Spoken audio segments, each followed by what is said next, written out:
بسم الله الرحمن الرحيم، والصلاة والسلام على أشرف المرسلين محمد صلى الله عليه وسلم.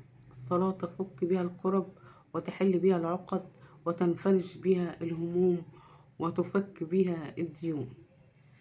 احنا عارفين طبعا أي حاجة ربنا بيقولها لنا أو الرسول عليه السلام بيقولها لنا بتبقى فيها خير لينا ومنفعة للناس أجمعين. النهاردة هنتكلم عن الصيام. في الصيام نوعين، فرض وسنة عن الرسول عليه الصلاة والسلام. الفرض الوحيد اللي هو صيام رمضان. بالنسبة للسنة، في صيام سنة كتير زي اثنين وخميس، 13 ولا 14 و15 من كل شهر، يوم عرفة. فالنهاردة هنتكلم عن الاتنين، صيام الاثنين والخميس. تمام. اول حاجة هما سنة عن الرسول عليه الصلاة والسلام. قدرت تصوميهم كان بيها، ما قدرتش تصوميهم يعني معلكيش عقوبة، عادي. لكن لو صمتيهم بتاخدي حسنات اكتر، بتبقى مضاعفة. هنتكلم عن الفوائد اللي هي بتاعة صيام الاثنين والخميس. اول حاجة الرسول عليه السلام كان بيصوم يوم الاثنين عشان اتولد فيه. تمام. والاثنين والخميس الرسول صلى الله عليه وسلم كان بيصومهم عشان بيرفع فيهم الاعمال، فبيحب يرفع الاعمال وهو صايم عشان يختمها بالطاعة. تمام. يبقى تعرض الاعمال يوم الاثنين والخميس، فاحب ان يعرض عملي وانا صايم. صلى الله عليه وسلم. اللهم صل وسلم وبارك على نبينا محمد.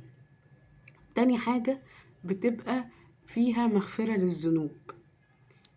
بيقولك في يوم الاثنين والخميس بيتفتح فيهم أبواب الجنة، فبيغفر لكل عبد لا يشرك بالله شيئا، أعوذ بالله. يبقى الفايدة اللي بعد كده بتكون داخلة على صحة الإنسان. الصيام بيريح الجهاز الهضمي، بينظف الجسم من السموم، وبيظبط الوزن والسكر. لو انتي مليانة وحابة تخسي او انتي عندك السكر، فمع الصيام ده الدنيا بتتظبط معاكي. وكمان ليه تأثير على النفس، بيربي النفس، بيعلمك الصبر، بتتحكمي في نفسك، بتقوي علاقتك مع ربنا، بتكسري شهواتك، وبتبعدي عنك الذنوب. الصيام بيربينا، وطبعا ليه أجر عظيم، سواء الصيام اللي احنا قلنا عليه، تمام، اللي هو الاثنين والخميس، او ال13 وال14 وال15 من كل شهر، او يوم عرفة. وفي صيام انواع تانية. بيقولك انت لو صمت يوم لله، ربنا بيبعد عنك النار 70 سنة. سبحان الله. غير كده بقى بتحس بقى ان نفسيتك مرتاحة، جسمك مرتاح. فعايزين نخلص النية ونصوم السنن اللي الرسول عليه السلام قال لنا عليها. تمام. عشان نزيد من الحسنات ونزيد من الطاعة، عشان الرسول عليه السلام يشفع لنا يوم القيامة، نكون من ضمن الناس ان الرسول عليه السلام يشفع لنا يوم القيامة.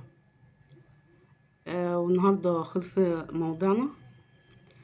الموضوع بتاعنا النهاردة. ولو انت او انتي بتصوموا الاثنين والخميس، او اي يوم انتوا بتصوموه وبيكون ليه اثر عليكم، اكتبوا لنا في الكومنتات بتحسوا بايه، واكتبوا في الكومنتات واكثروا من الصلاة على النبي اللهم صل وسلم وبارك على سيدنا محمد. وما تنسوش الاشتراك واللايك عشان عايزة الفيديو يوصل لأكبر عدد من اخواتنا وحبايبنا. وما تنسوش تشاركوا الفيديو، واشوفكم على خير، والسلام عليكم ورحمة الله وبركاته.